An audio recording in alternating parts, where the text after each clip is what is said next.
time. So it's a new year, and as a pastor, I always feel obligated to talk to you about your New Year's resolutions, right? I mean, look, Forbes magazine tells us, okay, so it's out there that over 80% of Americans are gonna come up with some kind of resolution for the new year. Now, what they don't tell you at the same time is that basically 80% of those resolutions will fail by February 1st. And by fail, it doesn't mean that they went away and like you just decided not to do anything with them. It just means you kind of dropped them. You dropped them off your radar. The simple reality is of the people that make resolutions, here's what we know. 8% of us will achieve those resolutions. It's funny when you think about it because you tend to ask yourself, well, so what's going on? Why do resolutions fail? And here's the thing. If I'm brutally honest with you, resolutions are a lot like our eyes at Thanksgiving dinner. We tend to, our eyes are bigger than our stomach, right? Anybody have that problem when it comes to a holiday meal? All the time for me. But our resolutions are the same way. We fail in so many of our resolutions because we just make too many of them. We write too many things down. Look, the resolutions are beneficial. They're genuine. The number one resolution in our country is that we'll eat less or eat healthier. That's a good thing, right? To make your body healthier. One of the top 10 resolutions is always more time with family and friends. Those are good things. So it's not that our resolutions are bad. It's that we don't oftentimes know how to implement a resolution. It's funny when you say eating healthier. I had my family at a hockey game New Year's Eve, and one of the gimmick prizes, you know how they do this at sporting events, they have gimmicks and prizes. One of the gimmicks was McDonald's for a year. Now think about that. If one of the top resolutions in this country is to eat better, here they are at a hockey game, they're going to give McDonald's away for a year. I'm pretty sure McDonald's is not at the top of the list of eating better, right? But they are. Our resolutions tend to be very genuine. They're beneficial. They're good things. But they don't work because of our approach. We set up all these goals and we don't have a plan of action. There's no specific plan. It reminded me of this. This is the meme I wanted to leave you with this morning. One of my favorites. Here's Kip from Napoleon Dynamite. And here's his resolution, right? I just got some GNC protein and a gym membership, so I guess you can say my bodybuilding career is getting pretty serious. Anybody have protein sitting in their pantry at home that you haven't touched in over a year, protein powder? Like, just be honest. Like, you can buy the stuff. You can buy the stuff. You can have a gym membership. But if there's no specific plan of action, it's not going to do us any good. So here's the basic statement. Look, no matter what you believe about the Bible this morning, no matter what you believe about Jesus to start with, I have a statement that applies to everybody, no matter your faith belief. And it's simply this: your good intentions are not enough. They just are not enough. Good intentions are not going to be enough. It's amazing. An old theologian, French monk, Bernard Clairvaux, if you've ever heard his name, he said this statement one time. He said, "Hell is paved with good intentions." Why? Because intentions are not enough. Like, I can feel good about something, and I tend to make a lot of resolutions when I'm in an emotional state. Anybody do that? I get really excited about something and I make a resolution, but it's not going to be enough. And that resolution is going to fail. Why? Because I don't have a specific action plan. I want us to be different than that this year. And I want to take it a step further. And a lot of this you're going to be able to use over the next 3 weeks. You can use it anywhere in your life, but I want to speak specifically to our ability to grow with God, to take a next step in our relationship with God. I want to ask you the question, how are you going to do that this year? Will you be serious about it? How will you take that step? For many of us, our spiritual lives are a lot like our married lives. If you're married, you're going to get this quickly. If you're not married, you're going to get it because you've seen enough people do this, right? Our spiritual lives are a lot of times like our married lives. What happens? People get married. It's an exciting day. They put a lot of energy into it. But then life starts to happen, right? And you got to get up and go to work at some point. Eventually, you're going to go out and hang out with your friends. They're asking for more time, right? Eventually, you're going to end up having kids at some point, possibly along the way.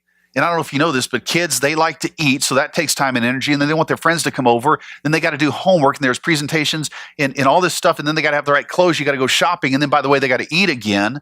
And before it's all said and done, in our married lives, we a lot of times drop the ball. Right? We forget to be intentional with our partners. That's what happens in our spiritual lives a lot of times. Right? You can't just collapse into the bed at the end of the day and not have some kind of conversation with your spouse and expect your marriage to be healthy. It doesn't work that way. We know that, and yet it's the same way in our spiritual lives. If you're going to have a relationship with God, you got to put some energy into the relationship. It can't just be limping through life, never talking to him, right?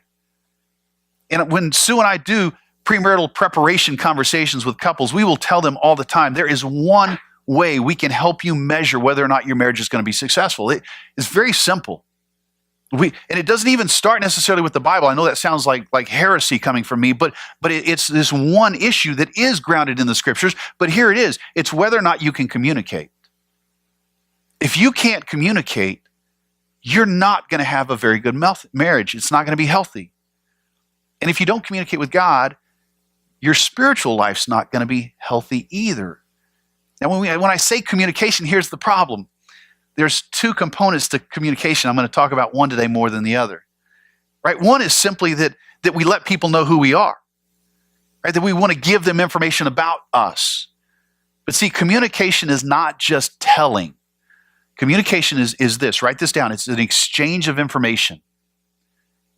Healthy communication, the simple act is simply exchanging information. You have to not just tell people about you. You have to take information in. It's good to tell others what you like, what you dislike, right? If you're in a friendship or a group or a relationship or family members or in your marriage, you need to tell others about you. You need to say the things that you like, you dislike, the things that make you angry, the things that frustrate you. But you have to do more than that if you're going to communicate. We get the telling down today. Boy, it's all over social media. We're excellent at it. We can tell everybody everything we think. What we're not good with is taking information in. We're not good at listening. We're not good at meeting together. I got a really nice message from one of my good friends from college. He stood up with me in our wedding as a groomsman. Just a great message the other. Just a great little. He just shot me off a quick little message. It was really nice. And we were walking over the holidays. I told my wife, I said, that was so fun to get that. But I said, it made me realize I don't really know this guy anymore, really. Like we have some past and we can relate to that past and we can communicate about that a little bit, but we haven't communicated in over 20 years. We haven't had that exchange of information, that back and forth, that meeting together. And so that relationship has kind of stalled where it is, right? We kind of have to go back to college to connect just a little bit and then work forward from there. So when it comes to communicating with God, when it comes to taking some next steps, here's the thing I want you to ask yourself this morning. What's the first step that I need to take the next step? What's the first step that you need to take to get to the next step with God this year? And here I'm going to offer this for you, is that you need to meet with him daily. You got to meet with him daily. I know that sounds really simple, and some of you are going to say, come on, there's got to be something deeper than that. But listen, it's just like marriage. If you don't learn to communicate, you're not going to grow in your marriage. If you don't learn to communicate with God, you're not going to grow in your relationship with him. Your spiritual life's going to flounder. And the thing about communicating is what? It's not just telling. We got that down, right? We got that down. Listen, even if you're not a follower of Jesus, you know how to tell God things, right? Like something bad happens in your life and you're telling God. Right? You drive down the highway 75, 35 in Texas, whatever it is, you're telling God something about your life every day. When you get mad, we offer that up. What are you doing, God? What's this all about? We get mad and we know how to tell him things. What I want to focus on for just a few minutes, and I'm going to run through these pretty quickly, is how do you listen to him? Do you know how to hear God speak? Do you know how to have that communication back and forth? Because if you don't, it's not going to work. This meeting with God daily, it sounds like such a drudgery to some of us, and it's because we've never thought about having a dialogue, communicating, exchanging information. We've never thought about what it's like to really know God in a personal and intimate way.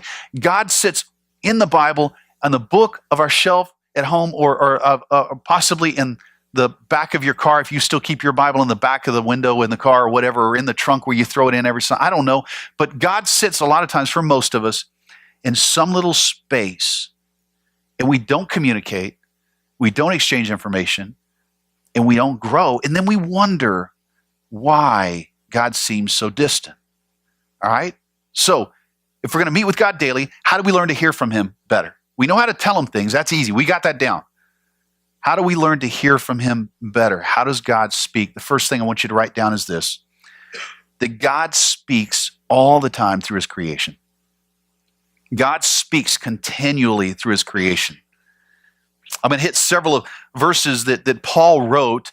I like the way Paul says things. We could have gone to even the Psalms and Proverbs. We could have pulled up from Isaiah. We could have gone anywhere for this, but I love Paul because he was so hostile to God, and he was so hostile to Christians that when his heart changed, it just flipped everything for him. And I think he started to see things in a new light. You know, Paul hated Christians so much. Why? Because he really believed God was just this set of rules, and that if you didn't obey the rules specifically, then you hated God and you hated Paul and he hated you. I mean, it just was that simple for him. He killed Christians all the time because they didn't follow the rules, right? And when he came to faith, you know what happened? He began to realize we all break the rules. None of us perfectly follow the rules. And then things started to change for him. He started to see people differently. He started to see the world differently. He started to hear God differently. Romans 1, verse 20, he writes this: for talking about God, his invisible attributes, namely, okay, first and foremost, his invisible attributes, but mostly what you're going to see, his eternal power, his divine nature have been clearly perceived ever since the creation of the world and the things that have been made. Most of you know that one of my favorite spots in the world is to be at the beach. I love a good sunrise at the beach. This was taken last year when I was standing in the water, trying not to drop my phone in the water and fish at the same time. It was a calm morning. Now, this isn't for everybody. I get it. For some of you, it makes you nervous to think about standing in water up to your waist or to your chest, not seeing what's out there, the waves. I get that makes you nervous. For me, this is where I see God. See, I know the laws of physics. I know what the chemical composition of water is. I know mathematically, theoretically, why the water stays down and the sky stays up. I know in theory the clock and the rotation of the earth and the sun and why that sun's coming over the horizon right there. But when I stand there, the power of God is all I see. That's me. You may see it a little differently. But my question is, do you stop? Do you pause enough to look at a picture like that? Because you can do that even driving to work. Do you pause just enough to realize that God speaks in the majesty of all of the creation around us? Sitting in my backyard last night for a few minutes waiting for some meat to grill, and I'm watching the birds, and I'm looking at the trees, and I'm looking at the sky, and it's even in the city, there is still that sense of the power of God. If you're willing to pause, to slow down and let God speak. Are you willing to slow down just enough to hear? You can't tell him what's bothering you in those moments. You got to sit and just soak it in. Are you willing to let him speak to you through the creation? How else does he speak? We got to keep moving.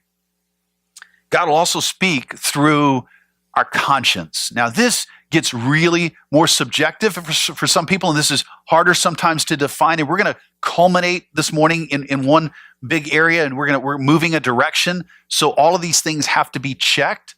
But God does speak through our conscience, and Paul even affirms this as move over a chapter in Romans 2. He says, for all have sinned without the law will also perish without the law. And all who have sinned under the law, they're going to be judged by the law. For it is not the hearers of the law who are righteous before God, but the doers of the law who will be justified. Basically, he's saying, look, everybody has sinned. There is this law, and we've all broken it. Why? Because all of us, all of mankind, has a heart, an attitude, a bend in our character, our nature, that bends us away from obeying God. Whether you know the law or not, he's saying it's there. We all have it. We all have a sin nature. We want to, what? Worship the things that are created more than we want to worship the creator of those things. Verse 14, keep going. For when Gentiles, now when he says Gentiles, he's talking about people who have no idea about God, okay? For when Gentiles who do not have the law by nature do what the law requires, they are a law to themselves, even though they do not have the law. When this group of people who don't know God begins to obey the law of God, what kind of law? Things like loving other people. He says they testify against themselves that there is a law that really does exist. Verse 15, they show that the work of the law is written in their hearts. And while their conscience also bears witness, and their conflicting thoughts accuse or even excuse them. Even though they don't know this God, even though they may not know all of the law or what God has said, they know there is a law. They know there's a righteousness that should exist in the world, right? You don't have to know God to know the world's messed up. You don't have to know God to know that when people get sick and die, when kids die, when we hurt each other, when we cheat on each other, when we take shots at each other, that's wrong. You don't have to know God to know that. Why? Because in your conscience, there is this thing that God put in all of us to know that something is wrong in the world, to know that there's a better way of doing things. Now, our conscience, true enough, has been affected by the fall, so we have to be careful, right? Because we can lie to ourselves. We can start believing things that are really wrong or right, and we can change the law because that's what our conscience will do. But the thing is everybody has that conscience. Everybody has this thing that Paul says has been put in you so that you know there is a law. And God will speak through your conscience. Now, I want to read you another passage over from Hebrews. Now, when Paul is writing the book of Hebrews, it's to Jewish people who knew the God in the Old Testament, but they were missing something when God started his work through Jesus. And in Hebrews 9, verse 14, he says, how much more will the blood of Christ, who through the eternal Spirit offered himself without blemish to God, purify our conscience from dead works to serve the living God? Paul says, be careful that we don't miss this, that God does use your conscience. That when you come to faith in Christ, God will start to purify your conscience, to transform your heart, to change your way of thinking. And that way he can speak to you better. God speaks, and he does speak through creation, and he speaks through our conscience, but are we paying attention? So many times we push that down. If you've ever seen this with your kids or a small child, maybe the first time they get caught taking a cookie out of the cookie jar or doing something they're not supposed to do, maybe you see there's a sadness on them. You see that they're sad they get in trouble. But you also see a lot of times with kids what happens is they get really good at hiding it, right? They kind of push down that thing they know they're not supposed to do and they just do it anyway, right? That's where we are. But Paul says Jesus will transform your heart and your mind, and you can now know what's good. But you got to walk with them, right? Okay, good. So he speaks through creation. He speaks through our conscience. The third way God will speak is through our circumstances. He will speak through the circumstances in our lives. Now, I know when I say that, a lot of us have this extreme reaction. We've gotten upset with God because some of my circumstances were bad. Or maybe they weren't my circumstances, but they're in my family. And people are hurt, or bad things have happened, or something horribly abusive is in my past, or in my family's past, or my friend's past. And we get mad because we think if God really was going to speak through our circumstances, then these bad things shouldn't happen. Right? And here's the trend. We really believe that God directs all circumstances. That's what we're saying. That God is directing all of the circumstances. And I think that's the wrong way to think about it. I want you to think like this. That when God speaks, when he directs, when he acts through our circumstances. He doesn't create them. In fact, some of those circumstances we create ourselves, right? We kind of make some of our own messes. Anybody make a mess? My New Year's resolution: stop making messes, right? That's just me. But I have an ability to make all of these messes myself, and I know you do too. And we get mad at God when those messes come into our lives. But the simple fact, the reality is that He will work through those messes, those circumstances. He didn't work to make those circumstances happen necessarily. Something that's horrible in a person's life doesn't mean that God approved it. Doesn't mean that God set it up. God endorses it, right? But He promises to work in spite of it, to work through it. Let me turn you to Romans 8. We'll go back to Romans. Paul's just on fire in this book. He says in verse 28, he says, and we know that for those who love God, okay, those who love God, so He's qualified the audience. Those of you who love God, all things will work together for good for those who are called according to His purpose. He doesn't say all good things are going to happen to you. He says all things can work together for good, will work together for good to those who love God. Why only those who love God? Because those who love God have had a perspective change. Their whole lives have been reoriented differently. They now learn to see things through the fire, through the pain, through the suffering. Because they're looking at a Savior who stepped out of all eternity, came to earth, surrendered His own power in those moments, laid down some of His own authority to come here and suffer on our behalf and to walk in this world. So He understands what we experience. Right? Shortest verse in the Bible. Jesus wept. Why? Because He lost a friend. He knows pain. He knows suffering. He was spit on. He was tortured. He was abused unfairly. He was tried in a horrible mockery of justice. God speaks through those circumstances. He understands what you're walking through. He doesn't necessarily ordain all of them. So you have to think about this differently. This is why people get so upset with God. They think, oh, why can't He get rid of all the evil in the world? Well, because right now we're inviting most of it in. It's an us problem, not a Him problem. And that is different than just saying, oh, well, it's okay that you're suffering right now. God's going to use it. That's a horrible way to respond to each other. None of us want anybody to suffer. The hope we have is that God can use whatever is going on in your world right now, whatever's making you uncomfortable, whatever's squeezing you, whatever's been painful in the past, the hope that God can do something and help make your life valuable in the future and how you share that story to others. You're gonna be able to work with others, but it doesn't belittle the suffering. It doesn't mean we look at people and say, oh, it's okay. God's going to use it. That's cruel. That's not right. So God will speak through our circumstances. The problem is most of us, we let those circumstances try to define us. I do have, though, one thing that I always like to share, and this is a story I've told some of you a couple of times. When I talk about circumstances, I talked about things that are really bad, but for most of us, what we do? We miss the little circumstances. We miss how God will speak through the little circumstances. I remember college when it was that time for me, right? Sue and I had dated for a while, and I was going to graduate school, and so you're kind of thinking next steps. And I remember praying one day, thinking to God, well, is this the person for me? Really, would you approve of this if I asked her to marry me? I was just trying to seek input, and I threw that out there to God. And it was funny because I said one thing, and I'll never forget it. It has stayed with me to this day.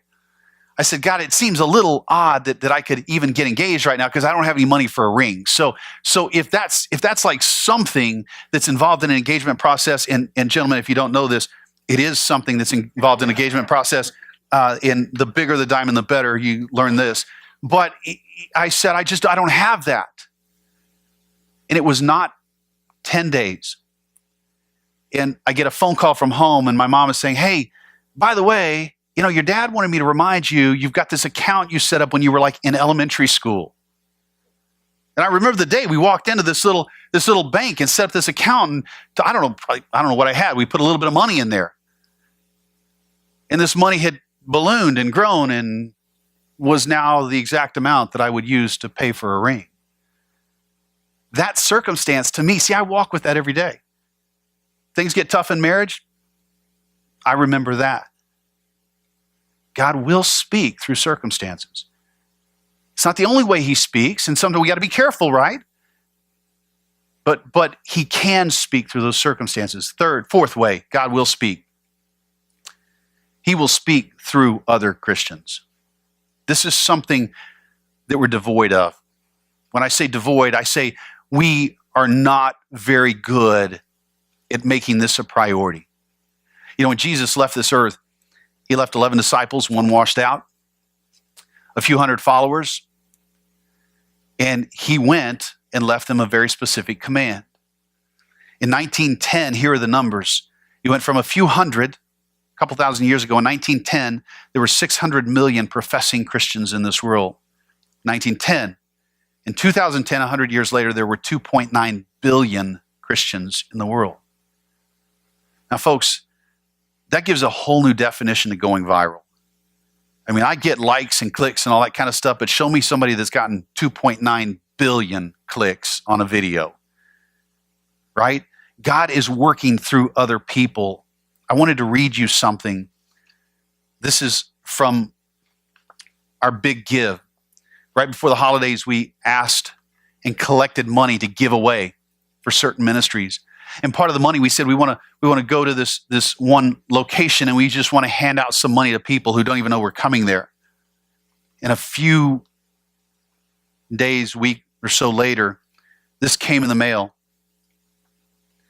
Dear Community Church, dear Journey, I'm writing this with a full heart of gratitude for your gift of X amount of dollars. I'm just going to leave it blank. It came at a time that my husband and I needed so much. I've had a hard and tough year, losing both parents within 5 days as part of this past year. We've struggled. The Lord was shining through that sweet couple that handed me that envelope. Thank you so much. And I covet your prayers. God bless.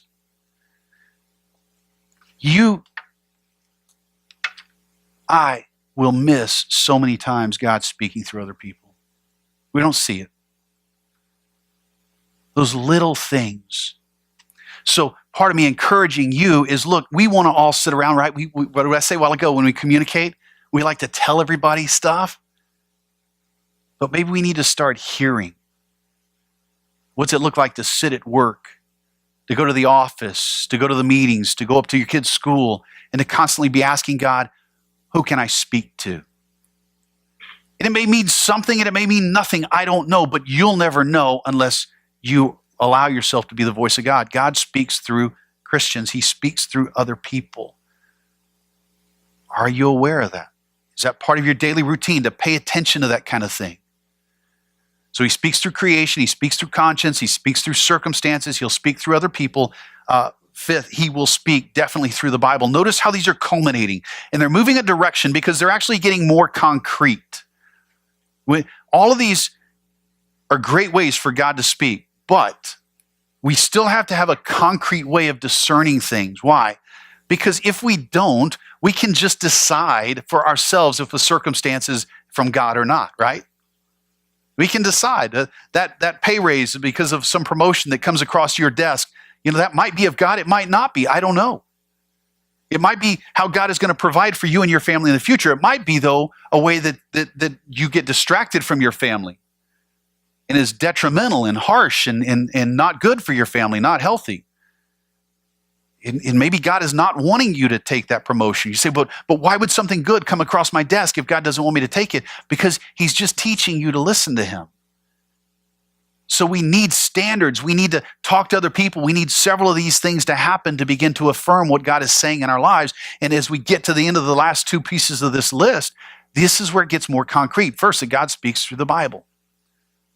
He speaks, not specifically, he didn't write your name in there. Don't go home and looking for it. Don't Google the Bible. Somebody's going, oh, my name's going to be in there. Your name might be in there. Mine isn't. He didn't write something specific that way. but he wrote very specifically to you. John recorded it. When John wrote the Gospel of John, which is his account of the life of Jesus and all that he learned and walked and saw with Jesus, he wrote this towards the end of the book, and I love this. He says, Jesus did many other signs in the presence of the disciples, which are not written in this book. There's too much to write down. Like they were with him 24/7. There's too much. He did other things, but these are written so that you may believe that Jesus is the Christ, the Son of God, and that by believing you may have life in his name. The whole goal of the scriptures is to give us life. The whole goal of the scriptures is for us to hear the voice of God, to know our place in this world. And it's not always just about this very specific job or role for you. It's about having a relationship with him and modeling that for other people. There's so much more freedom beyond that. We worry about the specific job and house and location, and what we need to worry about is walking with God in that place. John says, this has all been written down. Now, again, I know I've heard it. I still hear it, and I get frustrated by it. People say, oh, the Bible is so inconsistent. There's all these mistranslations and all this mess, and it doesn't make sense. And listen, folks, people who say that, if you think that that's in there, please come talk to me. Let's talk more about it, because it's not there. This is an amazing collection of books. It's not one book. It's a collection of writings of individual books written by over 40 authors over 1,500 years, 3 continents, 3 different languages, with one single message. And you know what happened about 1947 that really rocked our modern world? This little shepherd boy is out in the field, and he's throwing some rocks, just chunking rocks around out in the Qumran area. And he throws a rock in a cave, and he hears something break. And he gets curious, so he goes in and he discovers these giant pots. And in these pots are scrolls, copies of our Bible. Over 2,400 fragments in some whole books, copied and protected, put there to keep in hiding, to protect, and gotten forgotten. Left there for generations. We have in the Bible a level of confidence that is unattested by any other literature that exists in our culture. I mean, you take secular literature and you put it to the test with the Bible, and it passes in flying colors. So that's why, yes, I'm adamant. And I know, listen, I know that for some of you, it's really hard to sit and even get into the Bible or read the Bible. There's so many tools today, even Bible reading apps where you can sit and push a button on your phone and listen to the Bible in your car. But there's a reason why we say the Bible is important. Because John said, this is how God spoke. We wrote this stuff down so you could believe it. We're not trying to trick you. We're not trying to play games with you. We wrote it down so that you could grow in your faith and understanding of who Jesus Christ really is. That's why we wrote it. Augustine, an old theologian, said this. He goes, if you believe what you like in the Bible and reject what you like, it's not the Bible you believe in, but yourself. He said, let me just put it to you this way. If you don't like what John says about who Jesus really is, if you're just going to take it and pick and mix and get rid of things you don't like, then you're really saying I'm trusting myself, not the Bible. John said, we wrote this down so you'd have it, so you could have confidence, so you could grow in your understanding. So God will speak. He'll speak through creation, conscience, circumstances, other Christians. He'll speak through the Bible. And lastly, I want to highlight this. He speaks through Jesus Christ. Paul said it, I think, incredibly well in Hebrews 1. Again, writing to a group of people who were trying to figure out who Jesus really was because they were missing it. He says, long ago, at many times and in many ways, God spoke to our fathers by the prophets. But in these last days, he spoke to us by his Son, whom he appointed the heir of all things, through whom he also created the world. So it used to be that God was speaking through the prophets, but now he's done something new. And the world wasn't quite ready for it. And he's speaking through Jesus Christ, fully God, fully man, stepped out of eternity, lived in our world, experienced the best and the worst of our world, and spoke words of life to us. And again, why John and the other disciples decided to write it down. So when I ask you this year, are you willing to take that step that leads to a next step in your faith with God? Are you willing to grow in your spiritual walk? Are you willing to take that next step on your journey with God? You got to have a plan. It's not good enough to say I own a Bible if you never cracked the Bible. It's not good enough to say that I pray, and that just simply means I tell God everything that I don't like about this world if we're not listening to God at the same time. Are you willing to start this week with meeting with God daily? Just pick one of these 6 ways and lean into it a little bit more. Just start paying attention to God more during the day. Taking a break. Look, if you've never read the Bible, don't get online and sign up maybe through YouVersion or one of these online Bible apps and say, I'm going to read the whole Bible in a week. Don't do that. You're going to disappoint yourself. You're going to be mad. You're going to be frustrated. It didn't work. Why didn't God bless it? Look, if you don't read the Bible now, start with little chunks. Do something. You got to get to know Him. You got to live into it. You got to lean into it. If you just drive to work with the music blaring, turn the music down tomorrow morning, right? Watch the sunrises that's coming up. If there's no sunrise, look at the clouds. Watch the birds. Lean into this conversation with God. Lean into these ways. These are not hard, but we rush past all of them. And meeting with God is not taking a high priority for most of us, right? What's the priority? It's just simply getting through life. It's doing the best we can to provide for our families. Noble causes, but then we wonder why we don't grow in our faith. Why does God seem so distant? Why do I not hear Him like other people claim to hear Him?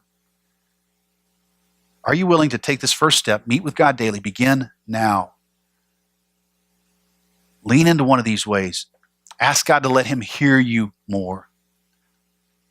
Ask to hear Him more. Let me pray for us.